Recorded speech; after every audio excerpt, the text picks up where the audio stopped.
pretty much since I made my original videos, I wanted to do a video specifically where I just go through Robert J. Lifton's 8 points of thought reform and kind of compare them to my experience in YWAM or just YWAM in general. And yeah, so I'm going to do that now. I've divided them up into 2 categories. We've already discussed how YWAM, I think we can all agree, I mean, because of its decentralized in nature, everyone's experience is going to be a little different, and every base is going to be operated a little different. So, you know, some of these may not apply to everyone's experience or every YWAM base, et cetera, but the first 4, the first category, are just ones that I believe apply to every YWAM base across the board. And then the last 4 are going to be ones that I think only apply to some. So let's get right into it. The first one is confession.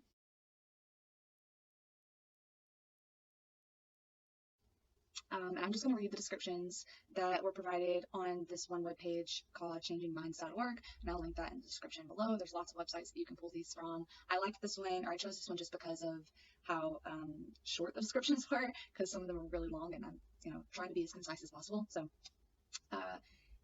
confession is individuals are encouraged to confess past sins as defined by the group.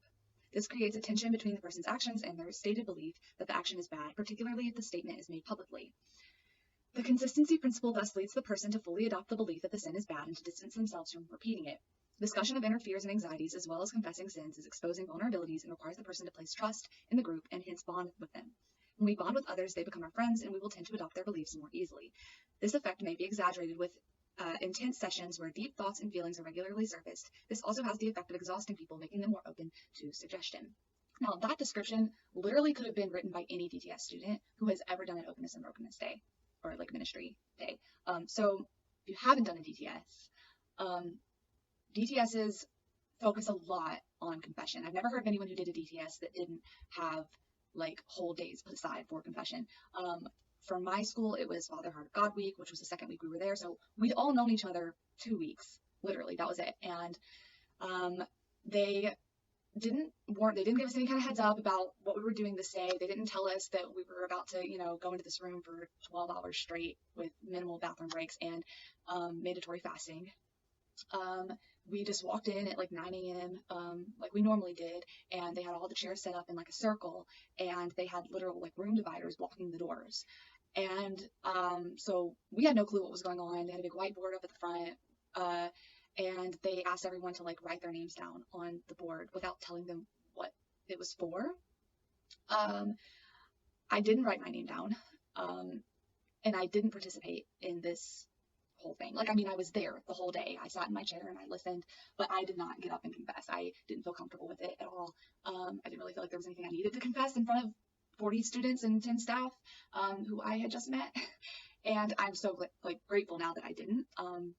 But I did sit there and I cried with them, and you know, I was present during that experience.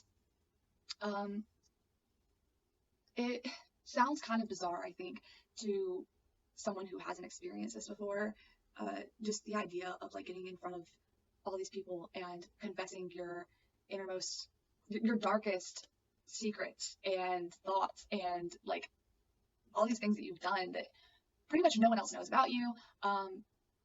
It causes you to be extremely vulnerable. And I say I didn't participate this time, but there were other times that I did, because I think, well, I know that I knew at the time that I could probably get away with not participating this time, but that I wouldn't be so lucky next time, because it wasn't mandatory on my school that we participate in the confession or that we confess, but it was highly frowned upon if you didn't. And I think that's true for all DTSs, at least as far as I've heard, and I've spoken to obviously hundreds of people at this point about this particular event. And it's, you know, kind of the consensus is that it isn't usually mandatory, although I've heard sometimes it is for some schools. But even with that being said, there's a lot of pressure to participate. A lot of people tend to think, oh, if you're not participating, then you have something to hide, or you're not really being open fully to embracing your, you know, walk with God, and you're not trying hard enough. And I mean, you can literally, you're graded for this stuff. Like, you really are. At the end of the week, your 101 can decide to fail you for not participating enough. I know of people who have been sent home for less than what I did. So, you know, you can say, like, YWAM could say, oh, we don't force anybody to confess or whatever, but like, that's not really the point. But anyway, yeah, confession is huge. I wanted to actually have that one first because that is a very black and white point on here. There's no denying that that is something that YWAM does, and the fact that it bonds you to your classmates is undeniable also. It creates a level of trust, and because they now like have this blackmail on you basically. You see them at their most vulnerable, they've seen you at your most vulnerable. Yeah, so I will allow you guys to kind of, we can talk about this more in the comment section, but I'll just kind of move on from that. I think that point is pretty obvious to us all by now. Before moving on, I realized I probably should have mentioned this earlier, but most of what was being confessed were sexual sins, by the way, in case that wasn't obvious. I feel like if anyone's ever been to a church camp before, you probably assumed that.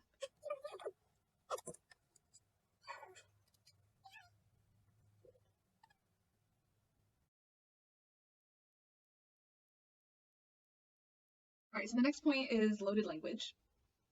This again is a pretty self-explanatory one. I don't know that I really need to get into detail with it, so I'll just read the description real quick.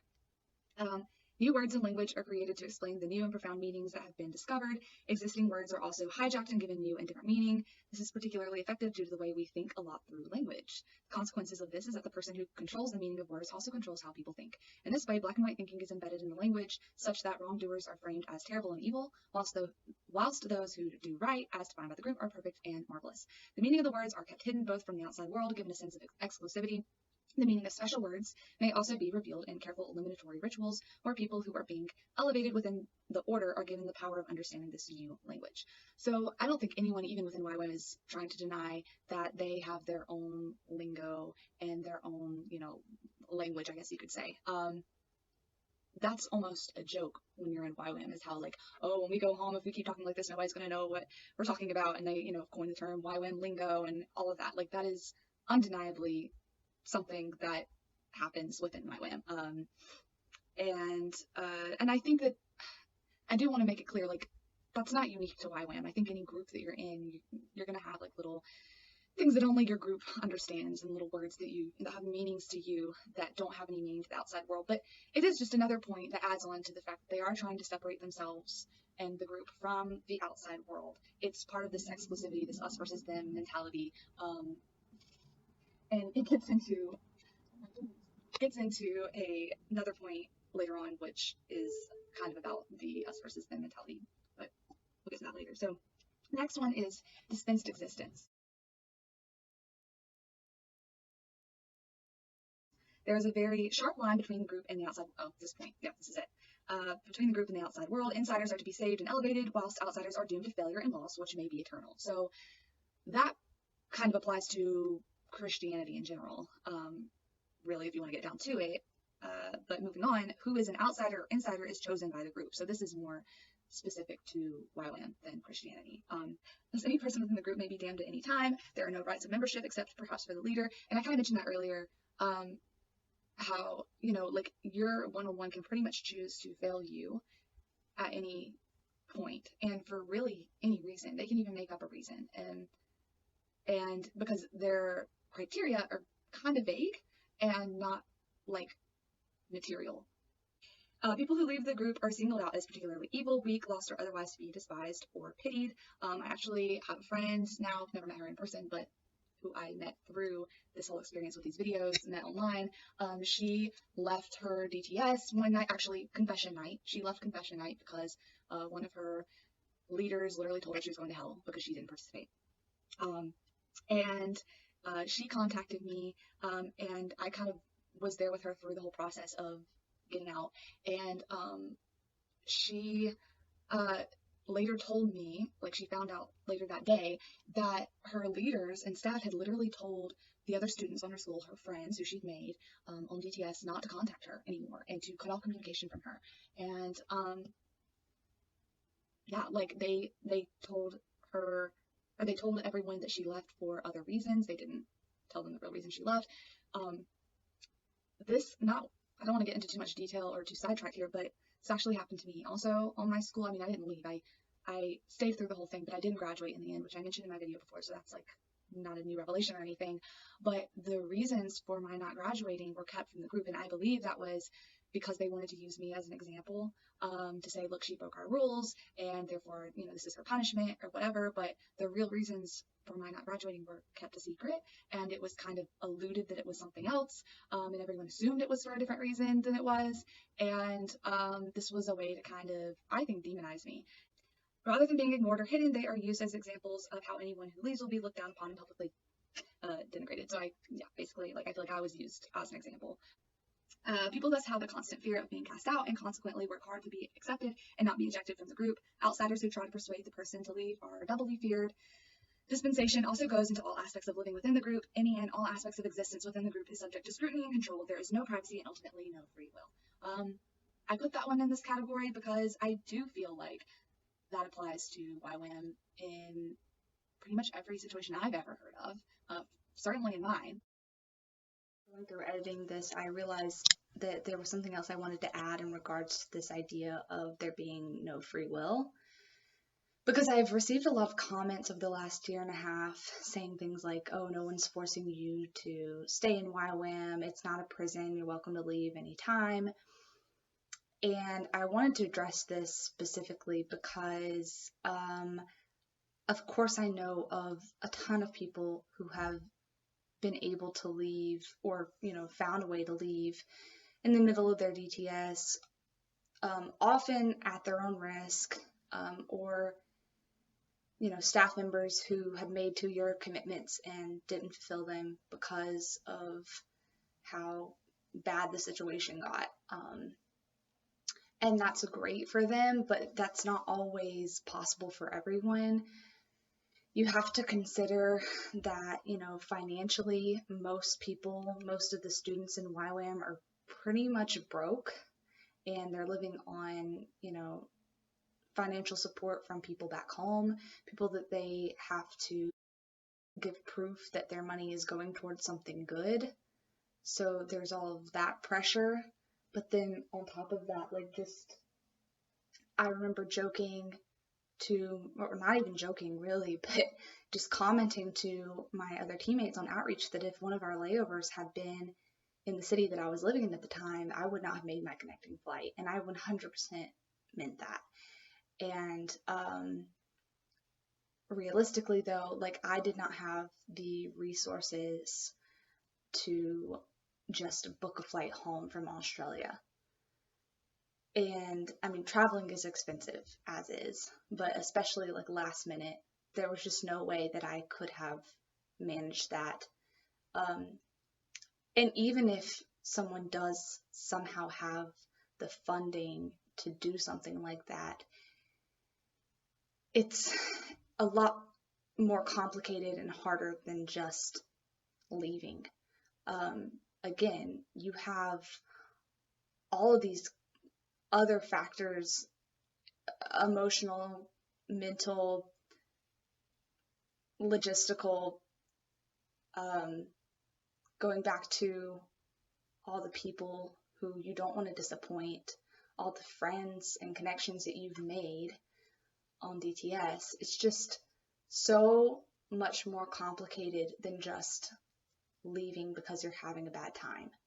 So let's not forget that I did not want to leave my DTS until outreach, at which point it literally was physically impossible for me to do so, because we were staying in the most rural places in third world countries, and for me to somehow manage to make my way from the mountains in the middle of nowhere in Sri Lanka to the airport in Colombo on the coast by myself as a 19-year-old girl in a country I've never been to before, not feasible at all. And then same for Papua New Guinea, being in coastal villages and in the highlands, with no internet access, no cell phone service. How in the world was I supposed to leave that by myself? There's just no way. I think this is the last one in this category. It's sorry, my throat's starting to. It's mystic manipulation. A part of the teaching is that the group has a higher purpose than others outside the group. This may be altruistic, such as saving the world or helping people in need. I mean, that is the whole purpose of YWAM, is it not? The whole purpose of missions in general, but, YWAM is a missions organization. It may also be selfish. For example, that group members will be saved when others outside the group will perish. That's also just Christianity. All things are then attributed and linked to this higher purpose. Coincidences, which actually may be deliberately engineered, are portrayed as symbolic events. So, I want to just real quick touch on that one sentence. Coincidences, in parentheses, which may actually be deliberately engineered, are portrayed as symbolic events. There were so many instances of things like this happening, like that would be where our leaders would be like, oh my God, that was the Holy Spirit. The Holy Spirit totally just came and erupted our plans for this day, and we were taken in this direction, and then wow, it just went a totally different direction. Wow, that was so God, and like that just happened over and over again. And it wasn't really until after I started talking to some of my friends back home who had done DTSs. I had a few friends who were actually doing DTS at the same time that I was. And when we all started comparing stories, it all started coming up that literally word for word and, like specific things that happened that we thought were very unique to our experience happened on their school too. And like exactly the same way. They made it seem like this was some crazy thing that just happened to us and it was all like a God thing. And then really it's like, no, they engineered it to happen that way. But they lied to us about it, so it made it look like they had some, direct line to God, and it made us feel like we were part of this bigger movement in this moment, and you get on this little, spiritual high, I guess you could say, this, spiritual kick, and keeps you coming back for more, because you get the adrenaline rush of it, and anyway, I felt like that needed to be said. Because I feel like a lot of people who don't have friends who have also done DTSs probably still think that these experiences were like somehow unique and special to them, and I'm just here to tell you they weren't. Like, I promise you, talk to anyone else who's ever done a DTS and you'll be shocked. This association of events is used as evidence that the group truly is special and exclusive.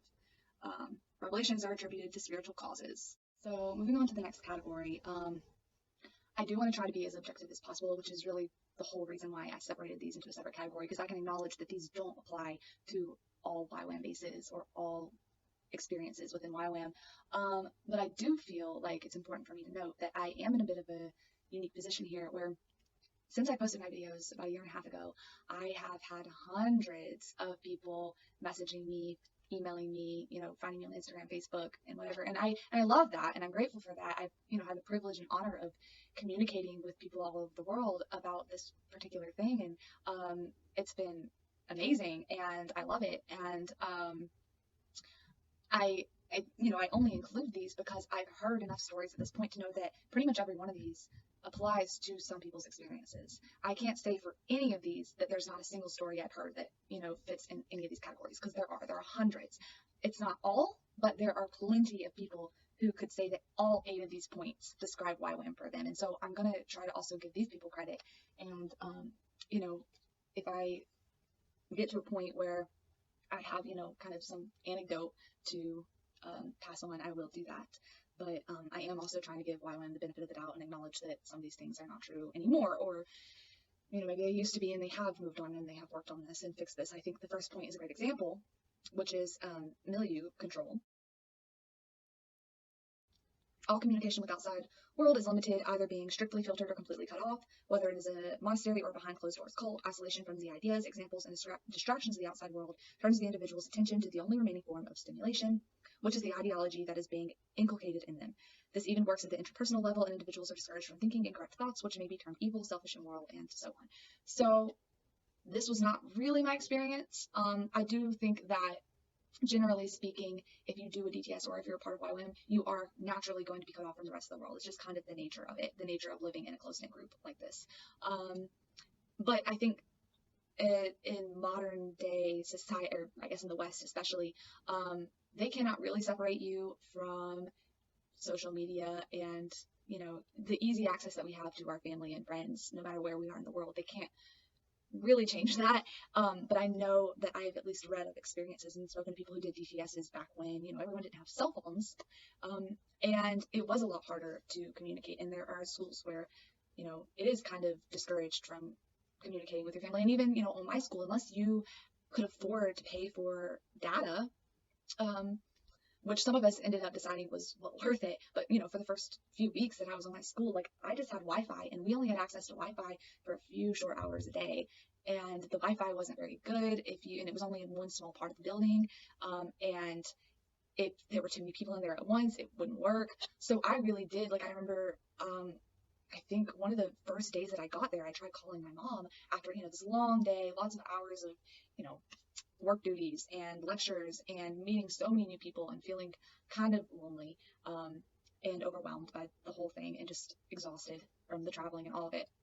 I tried to call my mom for the first time, and, I had just gotten time to get to the room where the Wi-Fi was, and there were so many people on it. I couldn't hear her. I couldn't, it kept cutting out.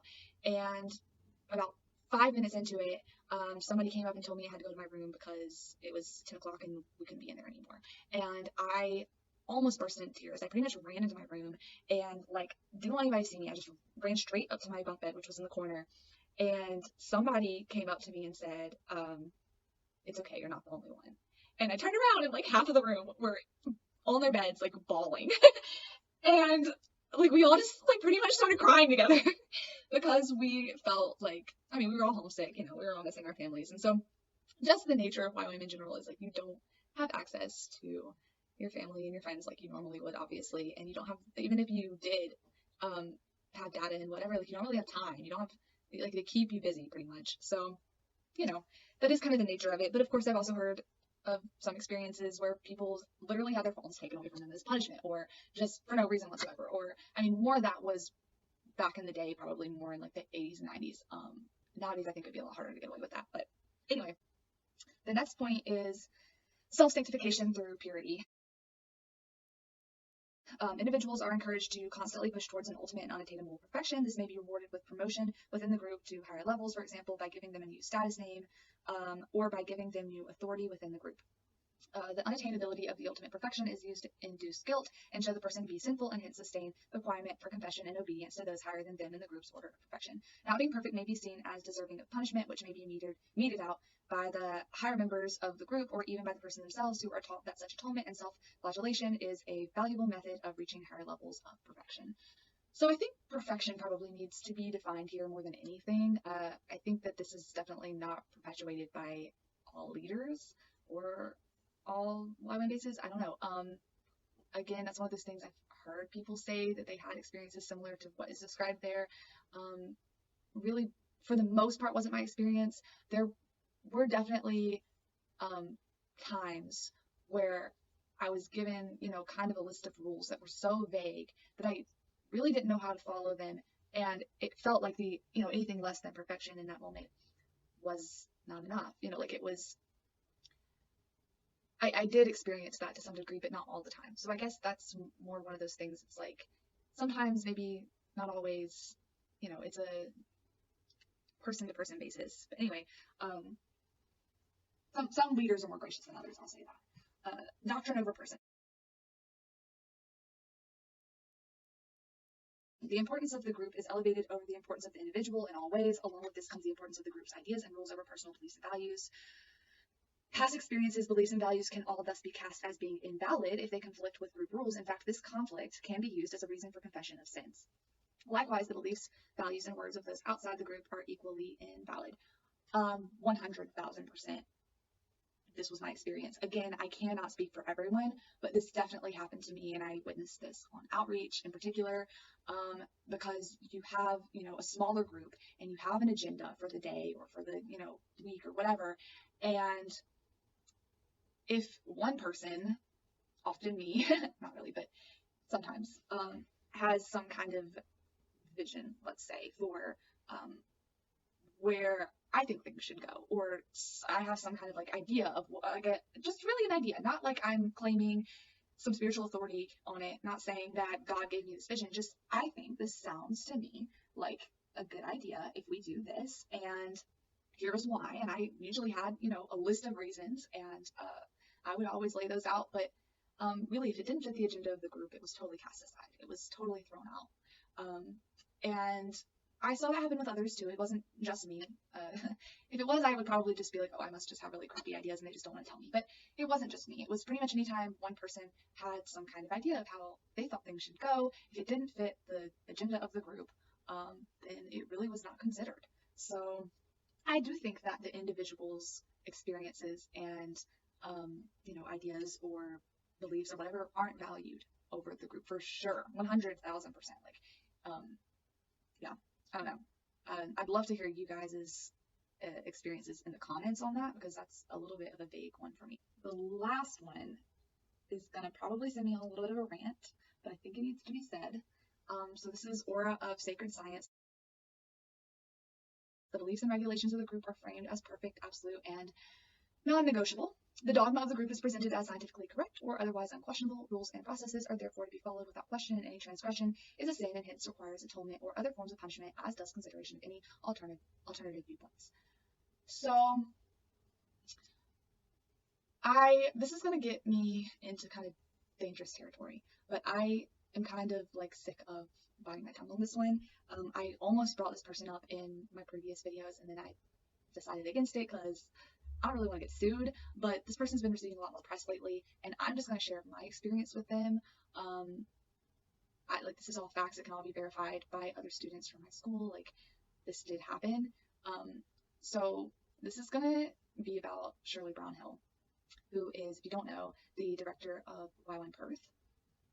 And I just want to first of all say that we had lots of speakers on our school who were very, in my opinion, humble and open-minded, and they would come in and say things like, this is my opinion, this is my interpretation, but take everything I say with a grain of salt, do with this as you please, I want you to take this back to the word, and like, they were very open about that, and I had so much respect for that.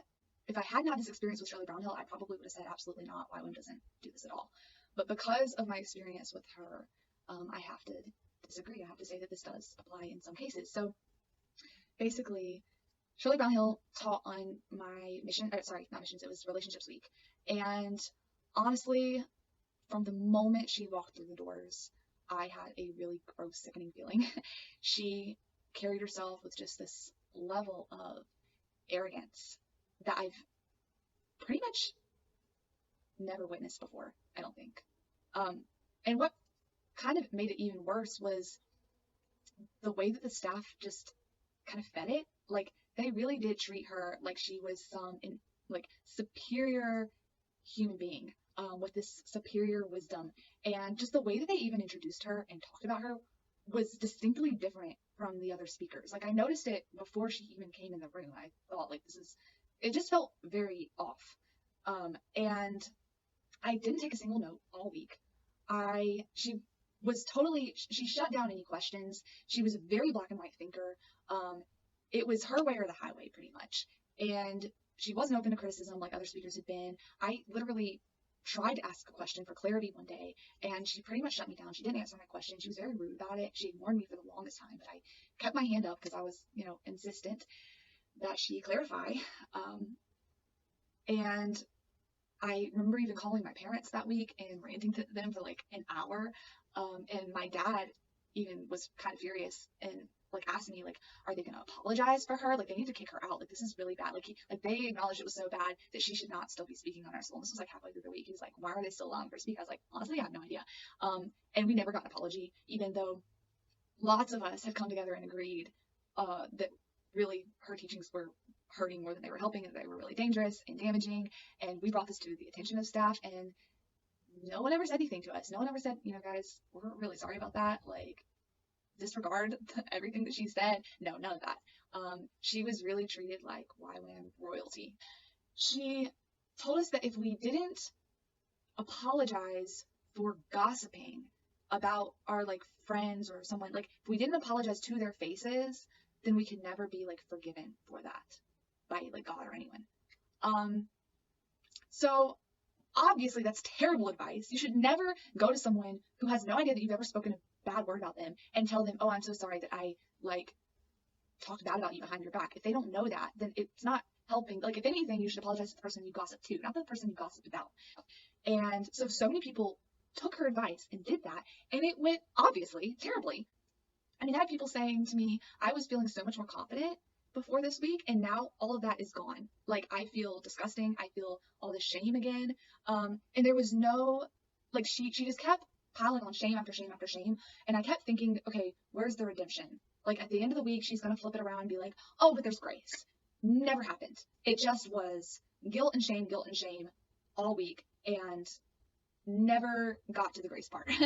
And then one of the other black and white, like, kind of things that she said was, if you don't forgive someone to their face, then you can never, like, reconcile that. Like, you'll never be able to get rid of that anger or something. It was something along those lines. So people were asking, like, well, what if the person that you need to forgive is dead? Or, like, what if you cannot, like, you physically cannot forgive them to their face? And it was like she'd never thought about that before.